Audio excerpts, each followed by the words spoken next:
வேலைக்கெல்லாம் வைக்க முடியாது. உன்னை யார் அடைச்சி வச்சது? வீட்டு வேலை எல்லாத்தையும் நான் பார்த்துக்கிறேன், நீ வெளியே போய் வேலை செய்ய.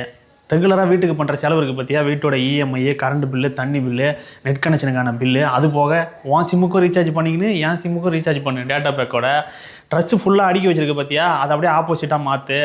என் ட்ரெஸ்ஸு ஃபுல்லாக அங்கே இருக்கணும், உன் ட்ரெஸ்ஸு ஒரே ஒரு செல்ஃபில் தான் இருக்கணும். ஃபங்க்ஷன் இருக்குதோ இல்லையோ வருஷத்தில் 12 மாதத்துக்கும் எனக்கு ஏதாவது ஒரு புது ட்ரெஸ் எடுத்து கொடுத்தே ஆகணும். அதோட என் ஃப்ரெண்டுக்கு யாருக்காவது கல்யாணம் வந்ததுன்னு வையன், நீயும் என் கூட வரணும். போகிற வர செலவு, அது போக மொய் வைக்கிறதுக்கு நீ தான் காசு கொடுக்கணும்.